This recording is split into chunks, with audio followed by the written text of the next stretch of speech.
পাল্টাপাল্টি অভিযোগে ডাকসু নির্বাচনে শেষ দিনের প্রচারে উত্তাপ।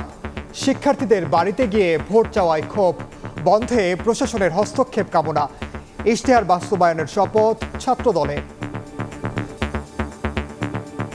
গণ অভ্যুত্থানের আকাঙ্ক্ষাকে ধারণ করি গড়ে তুলি শিক্ষার্থী বান্ধব ঢাকা বিশ্ববিদ্যালয়। বিভিন্ন দলীয় পরিচয় বলে তাদেরকে ফোন দেওয়া হচ্ছে, এর মাধ্যমে শিক্ষার্থীরা আতঙ্কিত অনুভব করছে। জামাতের নেতাকর্মীরা কিভাবে টিএসসিতে এসে বসে থাকেন, আমরা দেখেছি বিএনপির নেতাকর্মীরা কিভাবে টিএসসিতে এসে বসে থাকেন। ছাত্র সংসদ ইলেকশনটি হচ্ছে, সেটার ব্যাপারে আমাদের রাজনৈতিক সংগঠনগুলোর হস্তক্ষেপ আমাদের বন্ধ করতে হবে।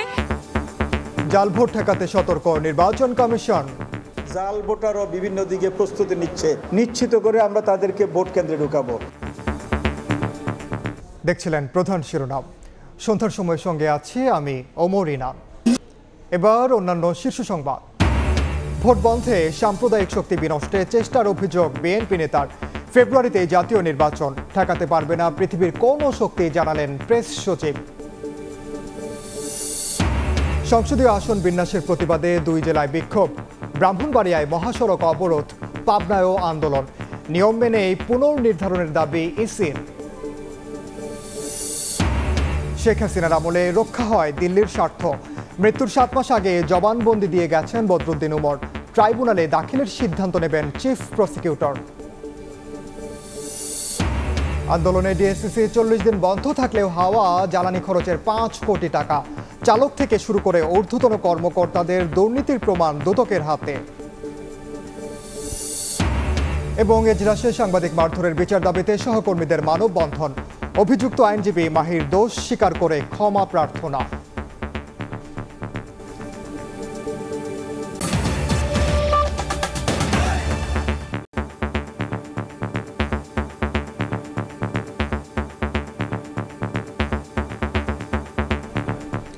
শুরুতে ছাত্র সংসদ নির্বাচনের খবর।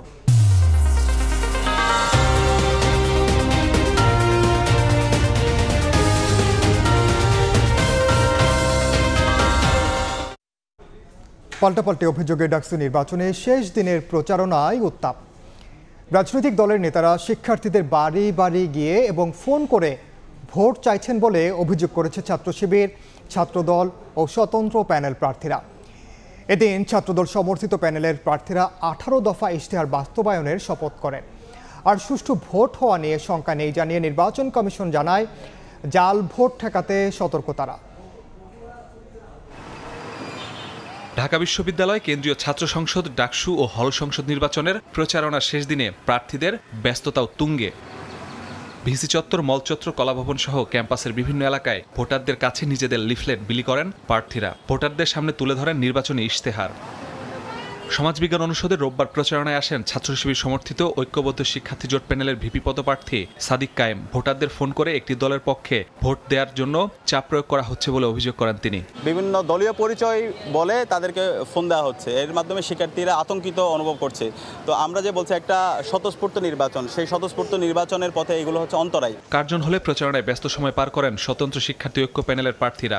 এ সময় ভিপি প্রার্থী উমামা ফাতেমাও রাজনৈতিক দলের নেতাদের শিক্ষার্থীদের ফোন করে ভোট চাওয়া নিয়ে সমালোচনা করেন। স্বাভাবিকভাবে যদি ইলেকশনটা হয়, স্টুডেন্টরা নিজের মধ্য থেকে যাতে সিদ্ধান্তটা নিতে পারে। আমরা শুধু এটাই বলবো যে এখানে বর্তমানে যে ছাত্র সংসদ ইলেকশনটি হচ্ছে, সেটার ব্যাপারে আমাদের রাজনৈতিক সংগঠনগুলোর হস্তক্ষেপ আমাদের বন্ধ করতে হবে। এদিকে ঐতিহাসিক বটতলায় ছাত্রদল সমর্থিত ডাকসু ও হল সংসদের 205 জন প্রার্থী শপথ পাঠ করেন। নির্বাচিত হলে সাম্য, মানবিক মর্যাদা ও শিক্ষার্থী বান্ধব ঢাকা বিশ্ববিদ্যালয় গড়ে তোলার অঙ্গীকারের শপথ পাঠ করান ভিপি প্রার্থী আবিদুল ইসলাম খান।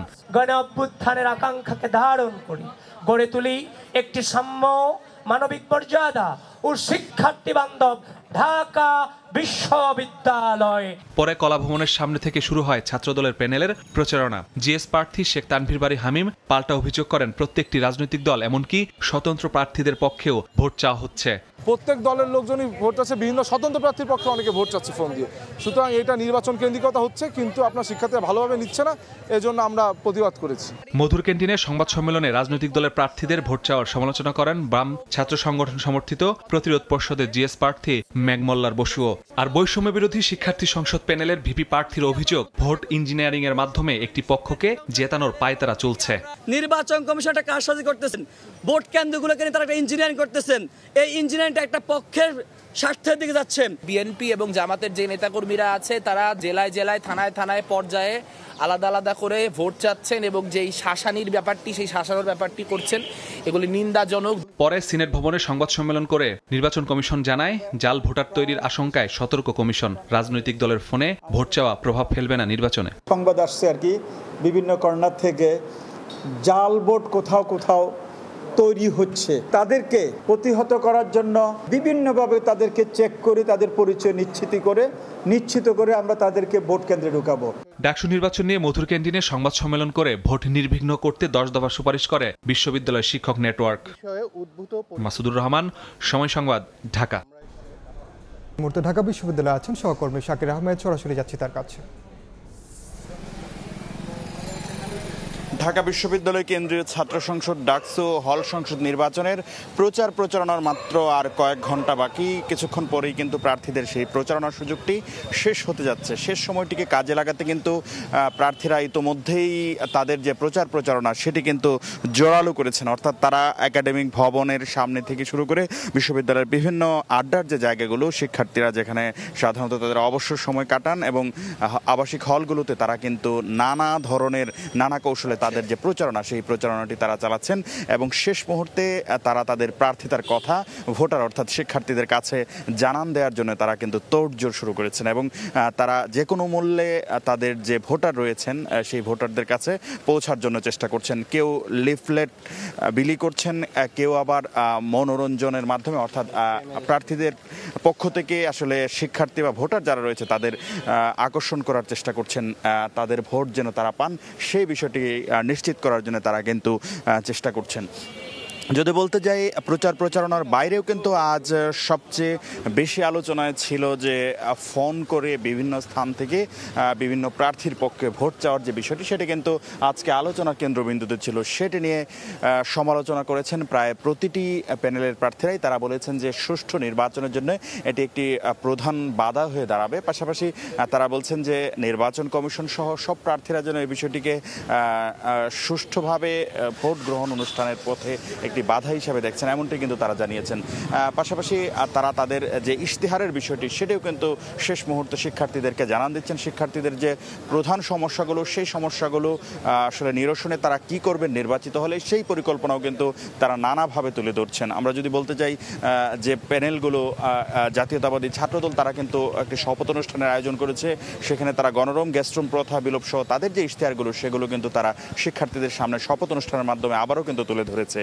পাশাপাশি ইসলামী ছাত্র শিবির সহ প্রতিটি প্যানেলেই কিন্তু তাদের যে ইশতেহার এবং তাদের যে প্রতিশ্রুতি সেটি কিন্তু শেষ মুহূর্তে শিক্ষার্থীদের কাছে নিয়ে যাচ্ছেন এবং শিক্ষার্থীদের সমর্থন প্রত্যাশা করে ভোট প্রত্যাশা করে তারা কিন্তু তাদের যে প্রচারণা সেটাকে কিন্তু তারা বেগবান করেছেন। তো সব মিলিয়ে এখন পর্যন্ত ভোটের মাঠের শেষ পর্যায়ে এসে অর্থাৎ প্রচারণার শেষ পর্যায়ে এসে এখন উৎসবমুখর পরিবেশ। প্রতিটি প্রার্থী কিন্তু শিক্ষার্থীদের দ্বারে দ্বারে যাচ্ছেন। এই ছিল আমার কাছে ঢাকা বিশ্ববিদ্যালয় থেকে ডাকসু হল সংসদ নির্বাচনের প্রচারণার সর্বশেষ খবরাখবর। সরাসরি যুক্ত ছিলাম ঢাকা বিশ্ববিদ্যালয়ে। খুব শিগগিরই দেশে ফিরছেন তারেক রহমান। তিনি দেশে ফিরলে বিএনপির নির্বাচনের প্রায় অর্ধেক কাজই শেষ হয়ে যাবে বলে জানিয়েছেন দলটির স্থায়ী কমিটির সদস্য সালাহ উদ্দিন আহমদ। যারা নির্বাচনের পথে কাঁটা বিছানোর চেষ্টা করছেন তাদের প্রতি হুঁশিয়ারি দেন তিনি। রাজধানীতে এক আলোচনা সভায় এ কথা জানান তিনি। সংবিধান সংস্কার, পিআর কিংবা গণপরিষদ নির্বাচন সহ বিভিন্ন ইস্যুতে রাজনৈতিক অঙ্গনের বিতর্ক শেষ হচ্ছে না। নির্বাচনের সময়সীমা নির্ধারণ হলেও নানা ইস্যুতে দলগুলোর মতপার্থক্য থাকায় জটিলতার আশঙ্কা কাটেনি। রোববার ডিপ্লোমা ইঞ্জিনিয়ার্স ইনস্টিটিউশন মিলনায়তনে এক আলোচনা সভায় বিএনপির স্থায়ী কমিটির সদস্য সালাউদ্দিন আহমদ সমালোচনা করেন গণপ্রতিনিধিত্ব আদেশ বা আরপিও সংশোধনীর। সংবিধান নিয়েও ভিন্ন মতের জবাব দেন তিনি। প্রতীক নিয়ে যে কোনো রাজনৈতিক দল, দুই বা ততোধিক রাজনৈতিক দল যদি জোট করে নির্বাচনে, সেই সময় সেই দলের প্রতীক তাকে নিতে হবে বাধ্যতামূলকভাবে। তাহলে ক্ষুদ্র দলগুলো, ছোট ছোট দলগুলো জোট করবে কেন? তো এটা তো আমাদের সাথে আলোচনা হয়নি কোনো পর্যায়ে। কোন রাজনৈতিক দলের সাথে আলোচনা হয়েছে কিনা আমার জানা নেই, অন্তত আমাদের সাথে হয়নি। এ বিষয়ে ঐকমত্য হয়নি। এরকম অমূলক সংস্কারগুলো যদি আমরা আইনে নিয়ে আসি কোনো আলাপ আলোচনা ব্যতিরেকে, পরে জটিলতা হবে। সালাউদ্দিন আহমদ বলেন, দেশে নির্বাচনী আমেজ তৈরি হয়েছে। শিগগিরই ফিরছেন তারেক রহমান। তার ফেরায় নির্বাচন অনুষ্ঠিত হওয়ার অনেক কাজই শেষ হয়ে যাবে। যারাই বিভিন্ন রকম বিভ্রান্তিমূলক বক্তব্যের মধ্য দিয়ে বিভ্রান্তি সৃষ্টি করার চেষ্টা করছে, তাদের সকলের উদ্দেশ্যে নসিহত হচ্ছে, আমরা এখন নির্বাচনী আবহের মধ্যে আছি। সারা দেশে নির্বাচনী আমেজ সৃষ্টি হয়েছে। অতি শিগগির আমাদের নেতা জনাব তারেক রহমান বাংলাদেশে প্রত্যাবর্তন করবেন। সেদিন বাংলাদেশের নির্বাচনের সমস্ত কিছু প্রতিষ্ঠিত হয়ে যাবে ইনশাআল্লাহ। একই অনুষ্ঠানে বিএনপির vice chairman advocate Ahmed Azam Khan অভিযোগ করেন, নির্বাচন ঠেকাতে দেশি বিদেশি ষড়যন্ত্র চলছে। চক্রান্ত প্রতিহত করতে সবার প্রতি আহ্বান জানান তিনি। এই নির্বাচনকে ঠেকানোর জন্য গভীর ষড়যন্ত্রের মোকাবেলা করছে বাংলাদেশ। কেউ দেশের বাইরে থেকে ষড়যন্ত্র করছে, কেউ দেশের ভেতর থেকে ষড়যন্ত্র করছে। পিআরের কথা বলছে, একটা বাংলাদেশের ভেতরে এই নির্বাচন নিয়ে জনগণকে বিভ্রান্ত করবার জন্য। দেশ বিরোধী সব ষড়যন্ত্র মোকাবেলায় সবাইকে ঐক্যবদ্ধ থেকে প্রতিরোধ গড়ে তোলার আহ্বান জানান বিএনপি নেতারা। এই নির্বাচনকে ঠেকানো। আহমেদ সালেহীন, সময় সংবাদ, ঢাকা। ফেব্রুয়ারির প্রথম অর্ধেই হবে নির্বাচন। পৃথিবীর কোনো শক্তি ঠেকাতে পারবে না বলে মন্তব্য করেছেন প্রধান উপদেষ্টার প্রেস সচিব শফিকুল আলম। ঝটিকা মিছিল ঠেকাতে সরকার নজরদারি বাড়ানোর সিদ্ধান্ত নিয়েছে বলেও জানান তিনি। সার্বিক পরিস্থিতি খতিয়ে দেখতে রোববার প্রায় 1 ডজন উপদেষ্টা ও সরকারের প্রতিনিধিকে নিয়ে উচ্চ পর্যায়ের বৈঠকে বসেন প্রধান উপদেষ্টা ডক্টর মোহাম্মদ ইউনূস। বৈঠক শেষে ফরেন সার্ভিস একাডেমিতে প্রধান উপদেষ্টার প্রেস উইং এর ব্রিফিং হয়। এ সময় জানানো হয়, রাজবাড়ির ঘটনায় জড়িত 7 জনকে গ্রেফতার করা হয়েছে, যাদের মধ্যে 2 জন স্থানীয় আওয়ামী লীগের রাজনীতির সঙ্গে জড়িত। পুলিশ এবং প্রশাসনের গাড়ি ভাঙচুর, মাজার ভাঙচুর, কবর থেকে লাশ উত্তোলন এবং লাশ পড়িয়ে ফেলা, এই 4টা ঘটনার ভিডিও ফুটেজগুলো বিশ্লেষণ করে এ পর্যন্ত 7 জনকে গ্রেপ্তার করা হয়েছে। নিরাপত্তা পরিস্থিতি বিঘ্নিত করতে পরাজিত শক্তি মাঠে নেমেছে জানিয়ে প্রেস সচিব শফিকুল আলম জানান, ঝটিকা মিছিল রোধে নজরদারি বাড়ানোর সিদ্ধান্ত নিয়েছে সরকার। ফেব্রুয়ারিতেই জাতীয় নির্বাচন হবে বলেও জানান তিনি। ফেব্রুয়ারির প্রথমার্ধের মধ্যে নির্বাচন হবে। পৃথিবীর কোনো শক্তি নাই এই নির্বাচনকে ঠেকাতে পারে। পতিত পরাজিত ফ্যাসিবাদী শক্তি বেপরোয়া হয়ে পড়ছে। এর ফলে তারা দেশের সার্বিক শান্তি শৃঙ্খলা বিনষ্ট করার জন্য, গণতান্ত্রিক অগ্রযাত্রাকে ব্যাহত করার জন্য সকল শক্তি নিয়ে মাঠে নামছে। এটা একটা জাতীয় নিরাপত্তা ইস্যু হয়ে দাঁড়িয়েছে। দেশের সার্বিক নিরাপত্তার সাথে কাউকে ন্যূনতম ছাড় দেওয়া হবে না। পল্লী বিদ্যুৎ সমিতির সমস্যা সমাধানে 2টি কমিটি গঠন করা হয়েছে উল্লেখ করে প্রেস সচিব জানান, বিদ্যুৎ সরবরাহ বিঘ্নিত বা গ্রাহক সেবা ব্যাহত হলে সরকার কঠিন ব্যবস্থা নিতে বাধ্য হবে। পলিটিক্যাল পার্টিগুলোর সাথে সবসময়। আতাউর কাউসার, সময় সংবাদ, ঢাকা। শেখ হাসিনার মামলায় 2 নম্বর সাক্ষী ছিলেন বামপন্থী রাজনীতিক, লেখক ও গবেষক বদরুদ্দিন উমর। মৃত্যুর আগে ট্রাইব্যুনালের তদন্ত কর্মকর্তার কাছে দেয়া জবানবন্দিতে তিনি বলেন, ভারতের নীল নকশায় নির্মিত শেখ হাসিনার পুরো শাসন আমলে রক্ষা করা হয়েছিল দিল্লির স্বার্থ। আওয়ামী লীগের কার্যক্রম দেশের রাজনীতি, অর্থনীতি ও সংস্কৃতি বিরোধী। প্রসিকিউশন বলছে, তার জবানবন্দি ট্রাইব্যুনালে গ্রহণ করার আবেদন করা হবে কিনা সে সিদ্ধান্ত নেবেন চিফ প্রসিকিউটর। মৃত্যুর আগে শেখ হাসিনার বিরুদ্ধে ট্রাইব্যুনালে সাক্ষ্য দিতে চেয়েছিলেন লেখক গবেষক বদরুদ্দিন ওমর। এবছরের 14ই ফেব্রুয়ারি তদন্ত কর্মকর্তার কাছে জবানবন্দিও দিয়েছিলেন তিনি। রেকর্ড করা হয় ভিডিও জবানবন্দিও। এতদিন তার সুস্থতার অপেক্ষায় ছিল প্রসিকিউশন।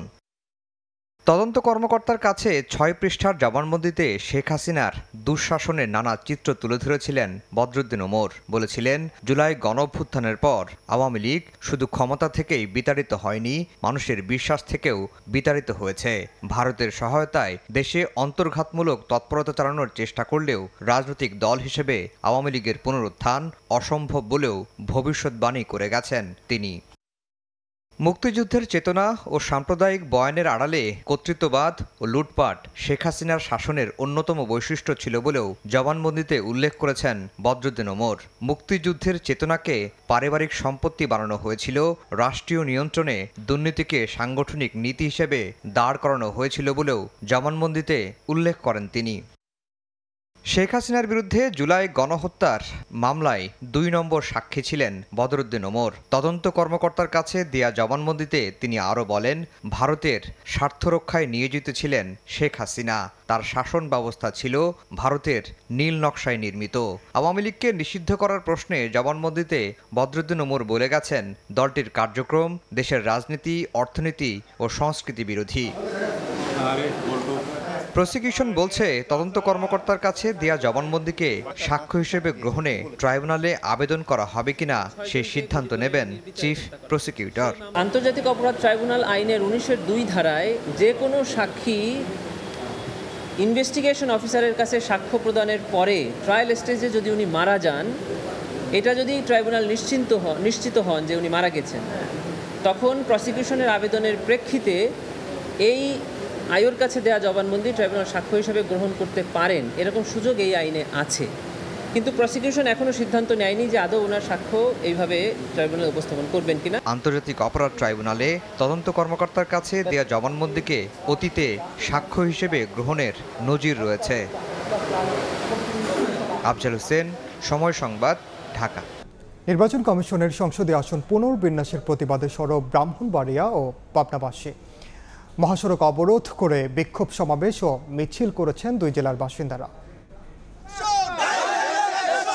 নির্বাচন কমিশনের সংসদীয় আসন পুনর্বিন্যাস করায় ফুঁসে উঠেছে ব্রাহ্মণবাড়িয়া ও পাবনাবাসী। সড়ক অবরোধ করে বিক্ষোভ করেন তারা। সদর ও বিজয়নগর উপজেলা নিয়ে ব্রাহ্মণবাড়িয়া 2 ও 3 আসনের সীমানা পুনর্বিন্যাসের প্রতিবাদে রোববার সকালে ঢাকা সিলেট মহাসড়ক অবরোধ করেন স্থানীয়রা। এরপর সেখানে বিক্ষোভ মিছিল ও প্রতিবাদ সমাবেশ করেন তারা। এতে মহাসড়কটির 2 পাশে 20 কিলোমিটার এলাকা জুড়ে আটকা পড়ে অসংখ্য যানবাহন। যানজটে দুর্ভোগে পড়েন পরিবহন যাত্রী ও চালকরা। আন্দোলনকারীরা বলছেন, হরসপুর ইউনিয়নকে পূর্বের অবস্থায় রেখে চান্দুরা ও বুধনন্দীকে ব্রাহ্মণবাড়িয়া 2 আসনের সঙ্গে যুক্ত করা হয়, কিন্তু ভৌগোলিক দূরত্ব দাবি করে এই আসনটির সঙ্গে থাকতে চাচ্ছেন না তারা।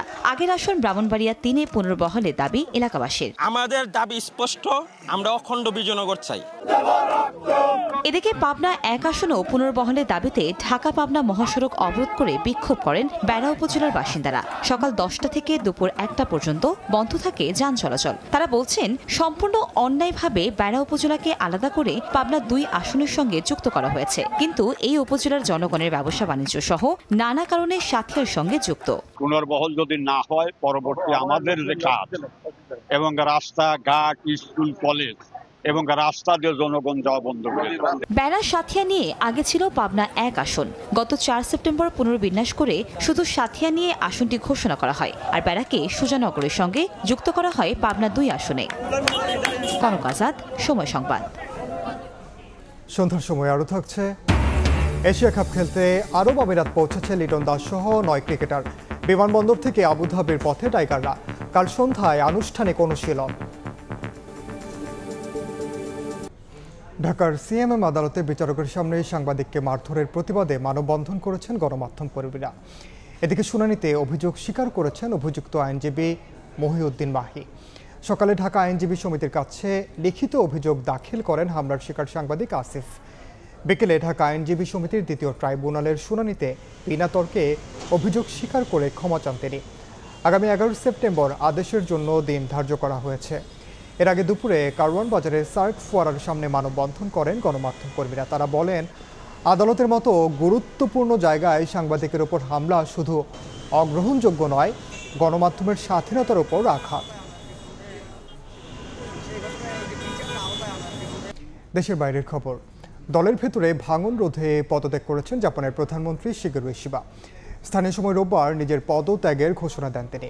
নির্বাচনী হার ও নীতি বাস্তবায়নে প্রতিবন্ধকতার প্রেক্ষাপটে এই সিদ্ধান্ত বলে জানান শিগেরু। বলেন, যুক্তরাষ্ট্রের সঙ্গে শুল্ক ইস্যুতে আলোচনা চলমান থাকায় এতদিন পদত্যাগ করেননি তিনি। গত অক্টোবর থেকে দায়িত্বে থাকা অবস্থায় তার নেতৃত্বাধীন লিবারেল ডেমোক্রেটিক পার্টি এলডিপির নির্বাচনে ধারাবাহিক পরাজয়ের মুখোমুখি হয়। খেলার খবর, এশিয়া কাপ খেলতে সংযুক্ত আরব আমিরাত পৌঁছেছে প্রথম ধাপে দেশ ছাড়া জাতীয় দলের সদস্য ক্রিকেটাররা। 2 ধাপে ইউএই যাচ্ছে বাংলাদেশ ক্রিকেট দল। সকালে অধিনায়ক লিটন দাস সহ 9 ক্রিকেটার ও 4 কোচিং স্টাফ ঢাকা ছেড়ে যান। স্থানীয় সময় দুপুরে দুবাই পৌঁছে টাইগাররা বিমানবন্দরে আনুষ্ঠানিকতা শেষ করে সেখান থেকে সরাসরি আবুধাবির উদ্দেশ্যে রওনা দিয়েছেন দলের সদস্যরা। বাংলাদেশের গ্রুপ পর্বের সবগুলো ম্যাচই অনুষ্ঠিত হবে আবুধাবির শেখ জায়েদ স্টেডিয়ামে। আজ দলের কোনো কার্যক্রম নেই, দিনের বাকি সময়টা বিশ্রামে কাটাবেন ক্রিকেটাররা। কাল থেকে শুরু হবে এশিয়া কাপের প্রস্তুতি। স্থানীয় সময় রাত 8টায় আবুধাবিতে অনুশীলন করার কথা রয়েছে ক্রিকেটারদের। 11 সেপ্টেম্বর নিজেদের প্রথম ম্যাচে হংকংয়ের মুখোমুখি হবে বাংলাদেশ দল।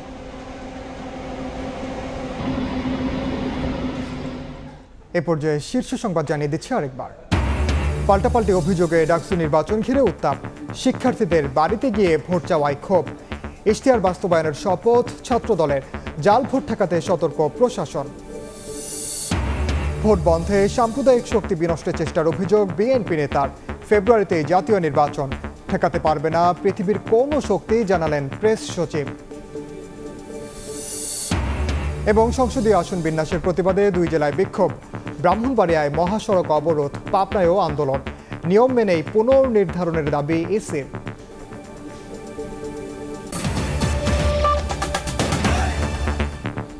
এই ছিল সন্ধ্যার সময়ে, সঙ্গে থাকুন সময়ে।